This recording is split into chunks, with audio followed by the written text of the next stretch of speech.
Assalamualaikum warahmatullahi wabarakatuh. Halo sahabat TV 10. Senang rasanya Carla Ratna bisa menjumpai Anda kembali melalui TV 10 dalam program Bincang Psikologi Anak.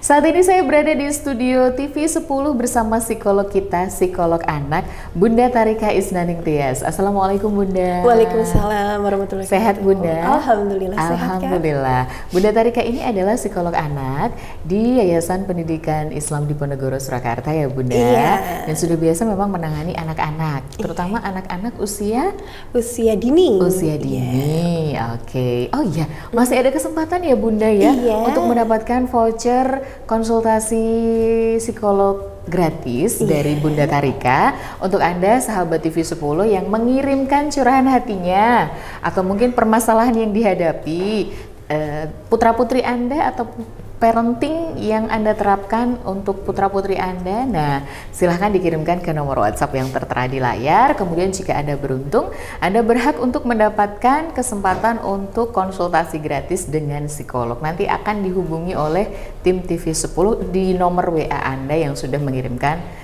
di nomor ini ya yang tertera di layar. Jadi kalau tidak dihubungi di nomor yang Anda kirimkan WhatsApp-nya itu ya jangan percaya. Takutnya nanti ada penipuan ya Bunda. Betul sekali. Maunya curhat dapat dapat voucher psikolog gratis, nanti malah jadinya penipuan kan ya. Jadi hanya dihubungi oleh nomor yang Anda kirimi WhatsApp curahan hati di TV 10 ini. Baik Bunda. Hari ini kita mau ngobrolin tentang anak-anak. Seneng sih tumbuh kembangnya anak tuh baik ya. Dari usianya balita sudah mulai pinter ngomong, meskipun mungkin belum lancar, kosakatanya belum banyak. Tetapi seiring dengan pertambahan usianya, kok mungkin di usia 2 tahun, hampir 3 tahun, itu kok ini ya semakin menjengkelkan ya anak-anak ya. Adakah orang tua yang juga merasakan bahwa putra-putrinya itu semakin menjengkelkan ya? Padahal sebenarnya kan anugerah ya, anugerah yang dinanti. Tapi kadang-kadang kan anak-anak di usia kadang 2 tahun, 3 tahun ya Bun ya. Ada masanya, ada fasenya ya. Kalau Bunda Tharika bilang tuh anak-anak tuh jengkelin banget. Sebenarnya apa sih yang terjadi Bunda di usia anak 2 tahun, hampir 3 tahun atau bahkan lebih? Kenapa anak-anak ini kadang jengkelin, kadang-kadang ngamukan, kadang emosian gitu kan. Nah, sebenarnya apa nih yang terjadi terhadap anak-anak ini Bun? Oke, Kak Nana dan pemirsa TV 10 di rumah. Jadi sebenarnya anak di usia 2 tahun ini itu sebenarnya dia sedang melewati nih namanya fase terrible 2. Fase terrible 2? Iya, fase ini adalah fase di mana anak 2 tahun itu bersifat seperti dia itu ingin akunya tinggi, jadi fase egosentris. Jadi apapun keinginan yang ada di dirinya itu harus nih dipenuhi seperti itu. Kemudian fase ini juga biasanya anak itu jadi lebih nih sedangkan belajar mengelola emosi dan biasanya fase 2 tahun ini, anak usia 2 tahun ini kan fase dimana dia sedang belajar berbicara atau belajar ini ya kosakata baru dan semuanya. Tapi di satu sisi adalah tidak bisa mengungkapkan semuanya. Jadi otomatis biasanya anak ini adalah lebih jadi apa yang dia katakan dan ditangkap dengan orang yang di sekitarnya itu berbeda. Jadi anak ini menjadi mudah marah, kemudian nangis, tantrum dan sebagainya. Itu ada nih di fase terrible 2 ini. Fase terrible 2. Artinya kan mereka belum bisa berkomunikasi dengan baik ya Bu? Iya, betul sekali. Karena mungkin pemahaman keinginan anak dengan kita yang dewasa menangkapnya itu berbeda. Begitu ya kira-kira? Betul sekali. Jadi apa yang diinginkan anak nih, tapi kan dengan keterbatasan bahasanya, keterbatasan komunikasinya juga, jadinya dia sebel sendiri nih sama dirinya. Akhirnya yang ditangkap orang di sekitarnya, orang dewasa di lingkungannya itu adalah kok anak ini kok jadi nangis, cengeng, kemudian ngamukan, kemudian tantrum, kemudian dia kok jadi suka marah-marah dan kemudian ada beberapa anak yang mungkin cara mengekspresikan emosinya adalah dia itu jadi sering mukul, terus kemudian melempar barang dan sebagainya.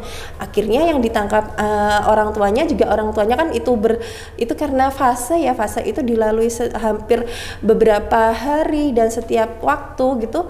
Akhirnya orang tuanya pun jadi terpantik nih emosinya. Apakah setiap anak akan melewati fase terrible itu? Iya, betul sekali. Sebenarnya kalau kita melihat dari sisi positifnya ya, biasanya anak ini sebenarnya adalah pertumbuhan, sebenarnya anak sedang belajar untuk mengalami nih fase untuk mengelola emosinya, kemudian fase untuk pertumbuhan yang lainnya, fase biasanya untuk emosinya, sosialnya, dan cara dia berkomunikasi, bahasanya. Kalau itu dipahami, katakanlah adalah kita mengambil sisi positifnya, anak itu adalah sedang belajar untuk mengenali lingkungan di sekitarnya. Seperti itu. Dan fase ini juga biasanya anak itu lebih bersifat egosentris. Jadi apa yang harus dia yang dia inginkan harus terpenuhi. Iya, terpenuhi. Kemudian ada juga fase egosentris di mana ketika dia punya barang itu adalah miliknya semuanya. Tidak mau bermain bersama teman-temannya. Tapi itu normal nggak sih, Bun? Iya, jadi memang ada fasenya seperti itu ya. Jadi itu berapa lama akan dilalui oleh biasanya anak? Karena fase ini terrible tuh, biasanya ini memang dialami anak di usia 2 tahun 2 tahun lah. Ketika nanti fase selanjutnya ke 3 tahun itu ada nanti beda lagi nih fasenya, ada sendiri-sendiri. Tapi mungkin nggak sih sama halnya seperti tantrum ya, fase terrible tuh ini mungkin nggak dia tidak hanya melewati fase terrible two-nya saja, tapi bisa sampai bisa berlanjut seperti tantrum kan. Kalau tantrumnya belum selesai, bahkan usia 6 tahun, 7 tahun masih bisa tantrum ya. Kan ini kan hampir sama ya, terrible two ini sama-sama ngamukannya, sama-sama emosiannya. Nah, apakah juga bisa berkelanjutan kah fase terrible two ini, Bun? Bisa berkelanjutan ketika orang yang di sekitarnya adalah tidak paham bahwa ini adalah fase yang harus dilewati dan tidak tertangani dengan baik. Jadi kalau tidak tertangani dengan baik, kita tidak bisa mengelola emosi anaknya, maka yang terjadi akan itu berlanjut ke fase selanjutnya. Jadi dia belum selesai di usia 2 tahun ini, mempengaruhi fase berikutnya. Jadi ke 3 tahun kok anak 3 harusnya sudah selesai nih, karena tidak ditangani dengan baik, maka akhirnya di 3 tahun ini dia masih suka marah-marah, suka mukul, fase masih tantrumnya juga masih berlebihan. Nah, tidak bisa dikendalikan. Nah, itu akan berakibat dengan ke fase atau perkembangan selanjutnya. Seperti gitu itu ya, Kak. Jadi mempengaruhi ya. Berarti memang sebenarnya harus selesai di usia 2 tahun. Setelah 2 tahun berarti sudah memasuki fase berikutnya. Namun tidak menutup kemungkinan fase ini belum selesai dan mempengaruhi fase-fase berikutnya. Terutama jika tidak ditangani dengan baik. Iya, betul ini kan berarti harus kembali pada kita sebagai orang tua, memang harus aware dengan sikap anak. Ya udahlah, anak kamu kan nggak apa-apa, maklum masih anak-anak. Kadang ini loh yang bikin ya nggak apa-apa. Misalnya kan nyakitin temennya, ya harap maklum ya, namanya juga anak-anak. Ini loh kadang-kadang yang membuat anak-anak tuh ya udahlah, pasti ada excuse dari orang tua karena aku masih anak-anak gitu ya, Bun ya. Jadi permakluman terhadap ya maklumlah masih anak-anak itu yang harus mulai ini dikurangi ya, Bun ya. Jadi lebih aware. Ketika lebih aware-nya adalah kan ada ini fase terrible itu, ini kan ada ciri-cirinya nih Kak. Biasanya satu anak itu yang tadinya dia itu lagi bermain asik-asik, tapi tiba-tiba ini anak itu lagi perubahan moodnya tuh drastis. Jadi kayak tiba-tiba dia nggak bisa buka sedikit aja nggak bisa ngambil mainannya atau nggak bisa masang mainannya. Itu tiba-tiba yang tadinya ceria-ceria aja tahu-tahu nangis dan teriak-teriak, itu satu. Kemudian jadi lebih agresif. Jadi kayak lebih agresif tuh kayak dia kalau marah mukul, kemudian nendang dan lempar barang. Kemudian yang selanjutnya yaitu biasanya anak ini ketika tadi yang saya katakan adalah dia punya nih barang ataupun barang orang lain itu diakui adalah milik dirinya. Nah, ketika kok ada beberapa ciri-ciri yang tadi terlihat ya, dia gampang marah, kemudian masih tantrum juga, kemudian kok dia egonya lebih tinggi. Oh, ini berarti kita harus pahami nih, anak kita sedang mengalami fase yang namanya terrible two ini gitu. Jadi egonya itu lebih tinggi ya. Iya, betul sekali. Sampai semua barang itu miliknya deh. Iya, gitu. semuanya diakui walaupun meskipun itu bukan miliknya. Iya, betul sekali. Jadi kayak fase kayak kan ada nih fase egosentris itu memang semuanya apa barang yang punyanya dia itu pokoknya punya ini milikku bukan milikku. Kemudian dan belum tidak mau boleh disentuh temannya, belum mau berbagi. Kemudian apa namanya dia pokoknya masih mempertahankan kekeh. Kemudian kalau direbut juga nangis. Nah kemudian abis itu dia apa namanya sama temennya juga masih perlu belajar untuk bersosialisasi, berbagi dan sebagainya. Nah kemudian perubahan biasanya suasana hatinya juga gampang banget lagi sensitifnya seperti itu. Moody juga di usia terrible tuh. Iya betul sekali. Itu apakah juga sebagai efek karena dia belum bisa mengungkapkan apa yang dirasakan betul. Ya? Jadi kayak biasanya adalah karena dia keterbatasan kayak kita aja nih ya kayak lagi pengennya apa tidak dipahami oleh orang di sekitarnya. Otomatis kita gimana sih kok nggak mudeng-mudeng ya? Iya betul itu kan sih, apalagi tapi kan kita bisa mengekspresikan atau bisa mengungkapkan ya. Tapi kalau anak usia 2 tahun itu kan masih belajar berbicara ya. Nah itu akhirnya biasanya dia mau ngomong, mah ini loh aku mau makan, tapi karena yang ditangkap orang tuanya, orang tuanya kok nangis terus tuh kenapa sih dari tadi gitu. Nah itu akhirnya jadi miskomunikasi nih antara anak dan orang tua. Oke, bagaimanakah menangani anak yang memasuki fase terrible tuh? Jangan kemana-mana karena bincang psikologi anak akan segera kembali setelah jeda. Tetap di TV 10.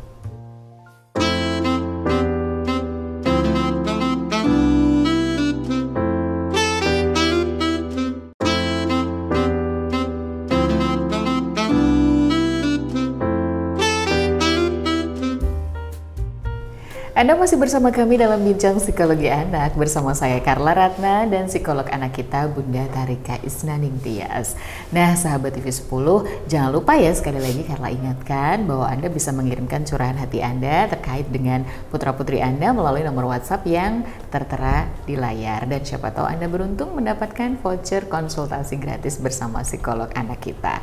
Seperti satu yang sudah mengirimkan WhatsApp-nya ini Bunda, ada yang sudah mengirimkan WhatsApp-nya ke kita. Assalamualaikum warahmatullahi wabarakatuh. Waalaikumsalam warahmatullahi wabarakatuh. Curhat nih, gimana caranya cucu saya umur 2,5 tahun. Kalau ke rumah kakung itu maunya kakungnya diajak, padahal itu mau pulang ke kakung yang di sana. Ini berarti curhatan eyangnya juga. Betul. Jadi mau ke kakung yang di sana atau ke besan, nggak dituruti nangis.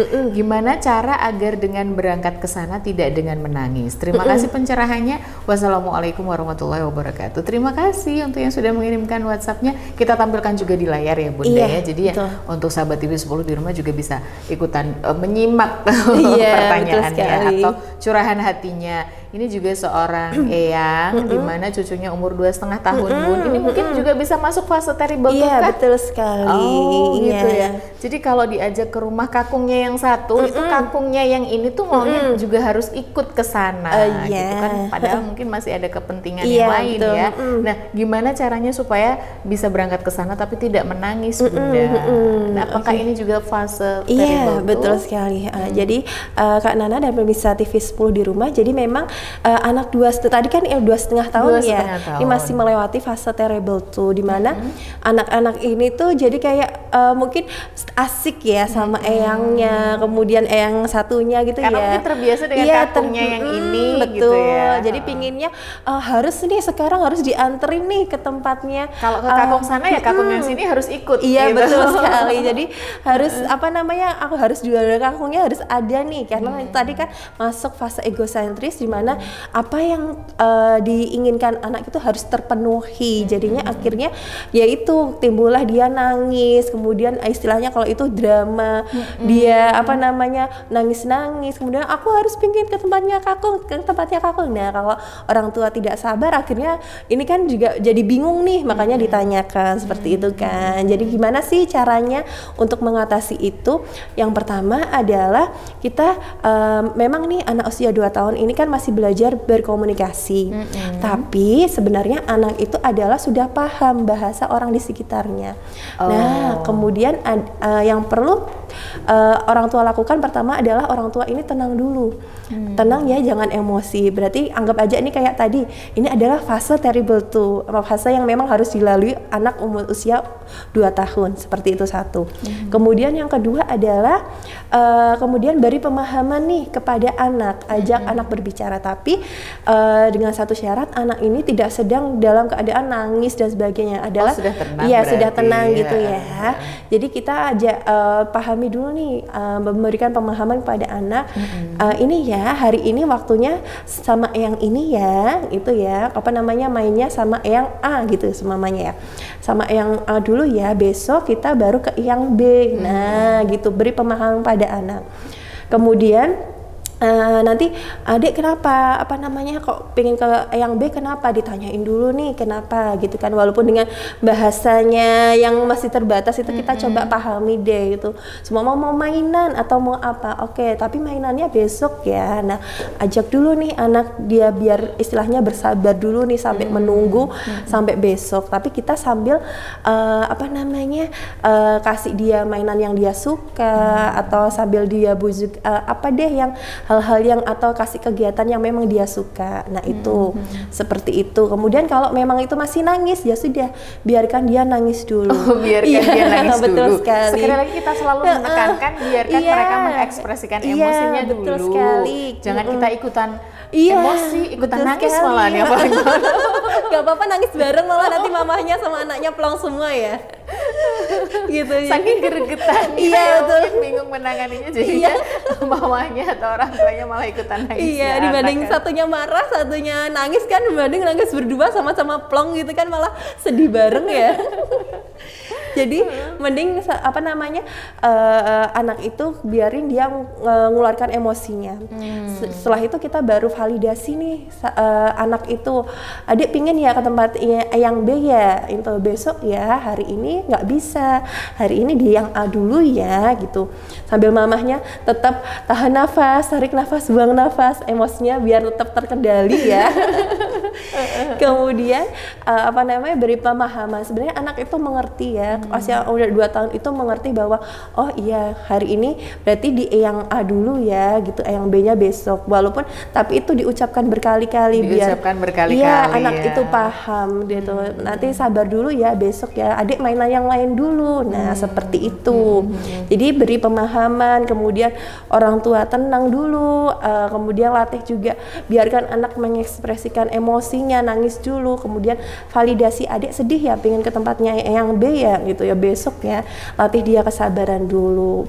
Jadi biar dia itu mampu, untuk kita pernah bahas ya, ketika anak itu bisa meregulasi emosi, dan itu nantinya enak nih perkembangan selanjutnya, dia lebih bisa lebih sabar, lebih bisa mengelola lebih tenang emosinya. Iya, jadi anak itu bisa oh iya mengerti bahwa besok ya kita perginya besok, tidak hari ini gitu Kak Nana.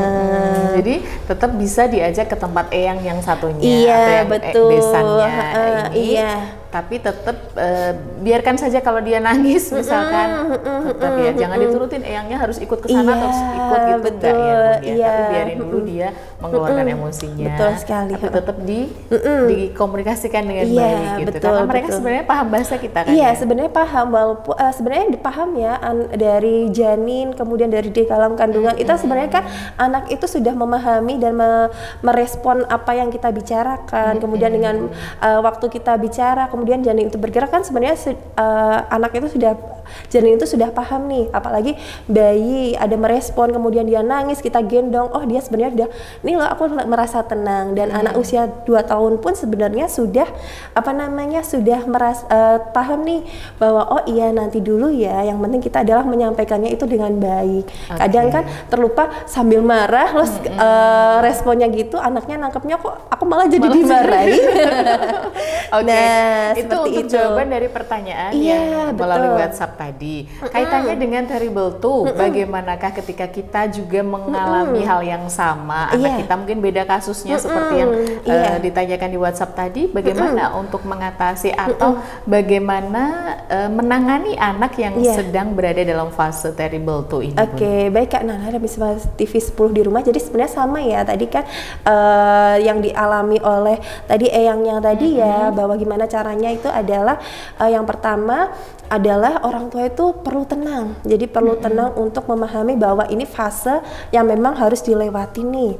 Nah, fase-fase ini sebenarnya kalau dalam sisi positifnya adalah fase di mana dia itu belajar untuk meregulasi emosinya, belajar untuk memahami orang di sekitarnya. Dan memang fase ada lagi yang fase egosentris. Sebenarnya adalah fase egosentris ini adalah kalau dari sisi positifnya, walaupun dia ini kepemilikan barangnya nih, pengennya aku punya tinggi ya. Tapi ada sisi positifnya. Iya, ada sisi positifnya adalah biar dia adalah bertanggung jawab atas kepemilikan diri barangnya sendiri. Caranya gimana? Beri kesempatan ketika dia pingin mainan ini, itu ya sudah dia biar mainan dulu. Tapi ajarkan caranya. Semua itu milik orang lain ya. Ajarkan anak itu adalah untuk minta izin dulu. Gini seperti ini semuanya diambil. Oke, kamu mau ngambil ini ya, minta izin dulu dong sama kakak, boleh nggak pinjam mainannya. Nanti kalau sudah dikembalikan ya. Nah itu, dan itu memang nggak bisa sehari 2 hari. Itu apa namanya instantly harus berubah, nggak bisa ya. Jadi kayak jadi kayak memang di fase egosentris ini kita harus memenuhi dulu agar anak itu adalah bisa tahu nih mana milik kita, mana milik orang lain, dan mana gimana sih caranya ketika aku mau pengen itu mainan itu, ada nih caranya kita harus minta izin dulu. Dan kalau memang itu mainan dia dan dia masih tidak mau nih meminjamkan ke temannya, oke, beri kesempatan dia mainan dulu, lalu kita beritahu, Kak, nanti kalau sudah selesai kamu sudah seneng nih, sudah mainannya nggak dipakai lagi, kasih ini ya temenmu. Nah, tapi masih penuhi dulu fase egosentrisnya. Dipenuhi dulu fase egosentrisnya, betul. Karena memang ya itu fasenya dia. Iya, memang. Jadi kayak memang dia harus melewati ini untuk agar dia itu tahu nih miliknya dia, miliknya orang lain, seperti itu. Jadi kita yang memang jangan bosen-bosen untuk memberikan penanaman yang baik, gitulah ya. Betul, namanya juga ini. Pokoknya jangan bosen. Tiap hari ini harus disampaikan gitu, karena kan butuh pengulangan ya Bun. Betul sekali. Dan memang perempuan itu diberi kelebihan bahasa karena memang untuk selalu mengingatkan. Bukan hanya bahasa, kita multitasking. Iya, betul sekali, Masya Allah ya. Baik Bunda, tidak terasa hampir 30 menit kita lewati obrolan kita. Ada yang mau disampaikan sebelum kita berpisah? Oke, baik Kak Nana dan pemirsa TV 10 di rumah, ketika kita menghadapi anak yang dalam fase terrible two ini adalah satu, orang tua dan orang di sekitarnya adalah harus memahami bahwa fase ini adalah fase untuk meningkatkan regulasi emosi anak, kemudian untuk anak belajar untuk memahami orang, sosialisasi untuk di sekitarnya. Agar nantinya yang satu adalah orang tuanya itu ada untuk lebih tenang gitu. Nah, orang tuanya biar lebih tenang. Iya. Jadi memang fase ini harus dilewati oleh semua anak ya. Dan kita juga memang harus melatih kesabaran ekstra ya. Memang terkadang bukan hanya anak yang butuh bantuan dari tenaga profesional, Bun. Orang tua pun kadang perlu, apalagi menghadapi anak yang memasuki fase per fase ini harus belajar parenting banget. Itu sebabnya jangan sungkan untuk meminta bantuan atau sekadar berdiskusi lah dengan psikolog soal perkembangan anak ya Bun. Baik, terima kasih banyak untuk kebersamaannya sahabat TV 10. Terima kasih juga Bunda Tarika untuk ilmunya, semoga bermanfaat untuk ayah bunda dan sahabat TV 10 semuanya. Saatnya untuk saya Carla Ratna undur diri. Jangan lupa untuk mengirimkan WhatsApp ke nomor yang tertera di layar untuk mendapatkan voucher gratis konsultasi bersama psikolog anak. Tetap di TV 10, inspirasi dan edukasi. Wassalamualaikum warahmatullahi wabarakatuh. Sampai jumpa.